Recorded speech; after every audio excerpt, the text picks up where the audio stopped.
आप सबको मेरा नमस्कार। आप यहाँ पर ये 2 गैस सिलेंडर देख रहे हैं और इसी के बारे में ये चर्चा है। बड़े बड़े वादे किए गए थे, तो हम लोगों ने भी उस पर कुछ 2 लाइनें लिखी हैं, आपको जरूर सुनाना चाहेंगे। बहुत हुआ है अत्याचार, कमर तोड़ महंगाई की मार, यही है मोदी सरकार।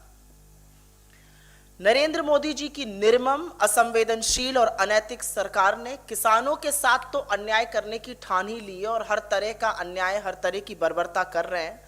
पर अब देश के हर चूल्हे चौके, हर गृहिणी, हर आम आदमी की कमर तोड़ने का भी फैसला कर लिया, हर चूल्हे चौके में आग लगा दी है। पेट्रोल और डीजल के दाम आप सबको पता है 100 रुपए के पार हो गए हैं। पेट्रोल का दाम एक नया कीर्तिमान स्थापित किया है सरकार ने। और अब घरेलू गैस, जिसको कि रसोई गैस कहा जाता है, जिसके सिलेंडर रखे हैं, इनके दाम निरंतर बढ़ाए जा रहे हैं। 10 दिनों के अंदर, आज 15 तारीख है, मात्र 10 दिनों के अंदर इन सिलेंडर में, रसोई गैस के सिलेंडर में 75 रुपए कीमत का इजाफा हुआ है। 75 रुपए कीमत बढ़ी है। 4 फरवरी को सिलेंडर की कीमत 25 रुपए बढ़ी थी और अब आज सुबह, कल रात 12 बजे से, मतलब 15 तारीख को, यह कीमत 50 रुपए और बढ़ा दी गई है। और यही नहीं, दिसंबर 2020, मतलब 2 महीने के अंतर्गत यह कीमत 175 रुपए प्रति सिलेंडर बढ़ चुकी है, क्योंकि दिसंबर में आपको याद होगा 2 बार 50-50 रुपए की वृद्धि हुई थी। तो यही सिलेंडर जो दिसंबर में दिल्ली में 594 रुपए का बिकता था, 594 का, वो आज दिल्ली शहर में 769 रुपए, मतलब 769 का बिक रहा है। मुझे लगता है यहां पर यह याद दिलाना जरूरी होगा कि जब हमारी सरकार थी और हमारी सरकार में जब कच्चा तेल, जिसको क्रूड ऑयल कहते हैं, उसका दाम जब 100 रुपए, $150 तक पार कर गया था, तब भी रसोई गैस की कीमत 400 रुपए के आसपास थी। तो सबसे पहले मेरा मानना है कि शर्म आनी चाहिए इस सरकार को, जिसके कारण आज अर्थव्यवस्था पूरी तरह से ठप हो चुकी है, बेरोजगारी मुंह बाए खड़ी है। इन्हीं के कुप्रबंधन के चलते लोगों का वेतन घटता जा रहा है और अब आप लोगों पर कमर तोड़ महंगाई का प्रहार कर रहे हैं, चाहे वो पेट्रोल डीजल के दाम हो या रसोई गैस की कीमतें। और इसका प्रभाव अमीर से अमीर और गरीब से गरीब आदमी तक पड़ता है। पर मुझे ऐसा लगता है सरकार को इससे रत्ती भर फर्क नहीं पड़ता है। और इसलिए फर्क नहीं पड़ता है कि कच्चे तेल का कीमत कुछ भी हो, कच्चे तेल का दाम कुछ भी हो, अगर वो 20 रुपए प्रति डॉलर हो जाता है, जैसा लॉकडाउन के दौरान हुआ, तब भी आपको कोई फायदा नहीं मिलता, आपको कोई राहत, कोई रियायत नहीं मिलती है। और अगर वो महंगा होता है तो भी आपको कुछ उतना ही पैसा देते जाना है। क्यों? क्योंकि सरकार आपदा में अवसर ढूंढती है और अवसर ढूंढने का उन्होंने ये काम किया है कि निरंतर एक्साइज ड्यूटी बढ़ाते रहे हैं। अपने कार्यकाल के दौरान दर्जन बार से ऊपर इन्होंने एक्साइज ड्यूटी बढ़ाकर करीब करीब 24 लाख करोड़ रुपए कमाए हैं। जो मेरा मानना है कि ये 24 लाख करोड़ एक्चुअली जनता का हक था। जनता ये नहीं कहती कि हम मुश्किल के समय आपके साथ नहीं खड़े होंगे, हम मुश्किल के समय आपकी सरकार के साथ खड़े होंगे, लेकिन जब कच्चे तेल का दाम गिरे तो हमें भी तो कुछ राहत मिलनी चाहिए। उस समय आप अपना रोकड़ा कमाने में लग जाते हैं, अपने सरकारी खजाने भरते हैं। ये सरकार की ही दया है कि 100 रुपए पेट्रोल हो गया है। ये इसी सरकार का नया कीर्तिमान है, नया रिकॉर्ड है। और एक बात बतानी जरूरी है सिंपल शब्दों में, कि इन्होंने एक्साइज ड्यूटी डीजल पर 8 गुना, लगभग 8 गुना बढ़ाई और पेट्रोल पे लगभग 2.5 गुना बढ़ाई। सीधे साफ शब्दों में, जब हमारी सरकार थी तो डीजल पर जो टैक्स पड़ता था वो करीब करीब 3.5 रुपया प्रति लीटर था, वो आज बढ़ के 32 रुपए प्रति लीटर है।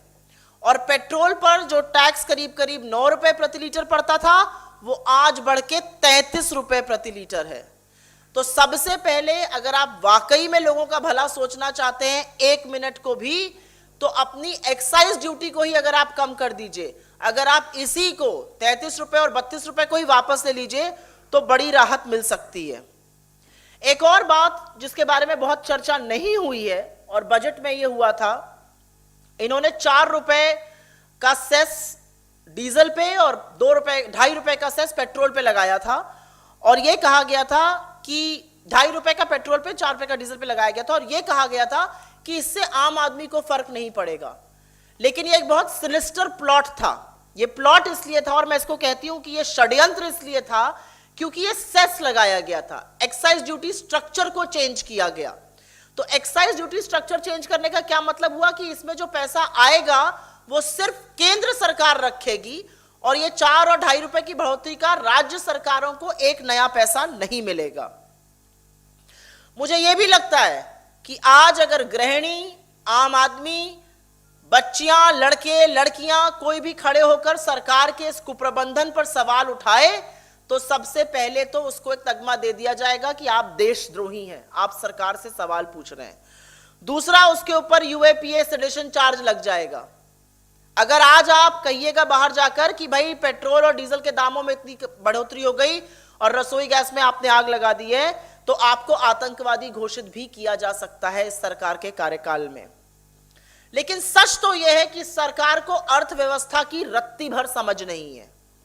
आप सबको पता है कि इन्फ्लेशन दिन दूनी रात चौगनी बढ़ोतरी कर रहा है। इन्फ्लेशन आरबीआई की जो 2 to 6% रेंज होती है, 4% उनका मीडियन है, उससे ऑलरेडी बढ़ चुका है। बढ़ते हुए इन्फ्लेशन का क्या मतलब है कि आरबीआई अब अंततोगत्वा रेट बढ़ाएगा। तो जो थोड़ी बहुत डिमांड आ भी सकती थी, जो थोड़ी बहुत मांग आप रिवाइव भी कर सकते थे, उस पर भी पानी फेरने का काम इस सरकार ने किया है। तो या तो इन लोगों को बिल्कुल समझ नहीं है या समझ होते हुए भी ये जानबूझकर ऐसा करते हैं क्योंकि ये रत्ती भर इनको फिक्र ही नहीं है कि आम आदमी के साथ क्या होगा। मेरा एक सवाल है और सवाल बहुत वाजिब है कि क्या सरकारों का काम मुनाफाखोरी करना होता है और जनता की महंगाई से कमर तोड़ना होता है? और इसीलिए मेरा अपना मानना है कि जो उज्ज्वला में भी अगर आप देखिए 10-10, 14-14 करोड़ सिलेंडर रिफिल ही नहीं हुए क्योंकि पैसा तो आपको देना ही पड़ेगा और लोगों के पास इतना पैसा ही नहीं है कि उज्ज्वला जैसे सब्सिडाइज सिलेंडर भी रिफिल करा सके आज की तारीख में।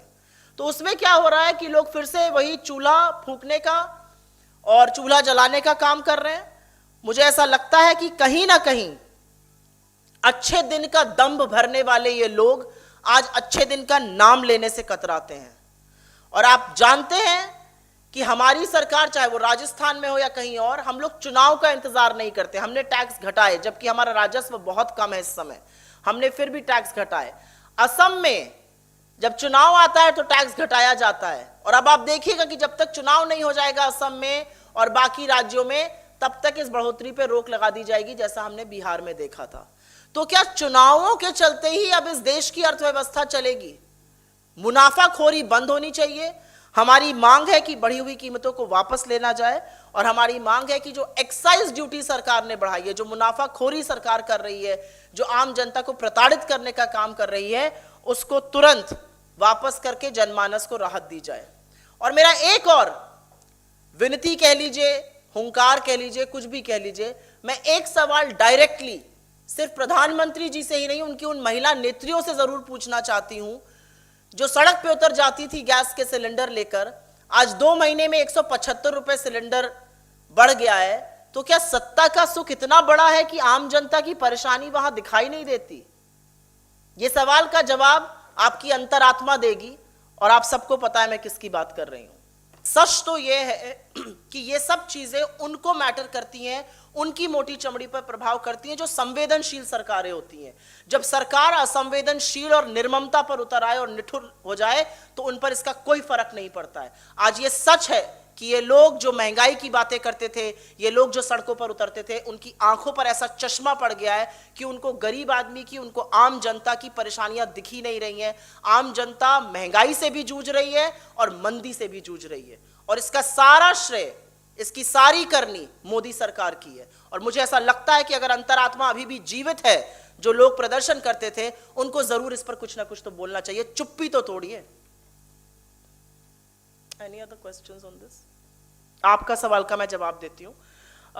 जो बजट आया है उसके बारे में काफी चर्चा अभी तक हो चुकी है और मुझे ऐसा लगता है कि इतना दंभ और अहंकार इससे पहले किसी और सरकार में था नहीं। आप बजट मंदी के दौरान लाए हैं और वो मंदी आपकी बनाई हुई है। आप लोगों की महंगाई से कमर तोड़ रहे हैं। इस बजट में पीएम किसान निधि की कटौती करी गई, मनरेगा के फंड की कटौती करी गई, एग्रीकल्चर और एलाइड सर्विसेज की कटौती करी गई। और आपको जानकर ताज्जुब होगा कि इस बजट में एजुकेशन, इनोवेशन, R&D, इन सब चीजों की कटौती करी गई है। हम विश्व गुरु बनने का दंभ रखते हैं और हम इन सब चीजों की कटौती कर रहे हैं। हम विश्व के सबसे युवा राष्ट्र हैं और हम एजुकेशन की कटौती कर रहे हैं। एक बहुत बड़ा सफेद सपाट झूठ हेल्थ पर भी बोला गया। 2 फाइनेंस कमीशन की ग्रांट्स को उसमें दिखाकर बताया गया हम इतना पैसा खर्चा कर रहे हैं। सच तो यह है कि इनकी सारी नीतियां, इनके सारे नियम, इनकी सारी पॉलिसीज जो हैं वो पूंजीपतियों के लिए हैं। आम आदमी के लिए 1 पैसे का ये बजट नहीं है। आम आदमी के लिए इस बजट में कुछ नहीं है। और जो इनकी सारी नीतियां हैं, चाहे वो टैक्स कलेक्शन की नीति हो, चाहे वो एक्साइज की नीति हो, वो सब पूंजीपतियों के लिए बनी है। आम आदमी के लिए इस बजट में कुछ भी नहीं था। ये मैं पूरी जिम्मेदारी से कह रही हूं क्योंकि मैंने बजट का बहुत गहन अध्ययन किया है। मुझे ऐसा भी लगता है कि बजट में ही फ्यूल सब्सिडी कम कर दी गई है। तो जब फ्यूल सब्सिडी आप बजट में कम करिएगा तो कहीं ना कहीं आपने आशय बना लिया है कि हम कम फ्यूल सब्सिडी देंगे, लोगों उपभोग है उस पर भी प्रभाव पड़ेगा और निवेश पर भी प्रभाव पड़ेगा। इस बजट में ऐसा कुछ भी नहीं है। और आप किसी का भी विश्लेषण पढ़ लीजिए, किसी को भी सुन लीजिए, इस बजट में ऐसा कुछ भी नहीं है जिससे तुरंत नौकरियां बन सके या तुरंत निवेश हो सके। और आज उसी की सबसे ज्यादा हमारी अर्थव्यवस्था में जरूरत है।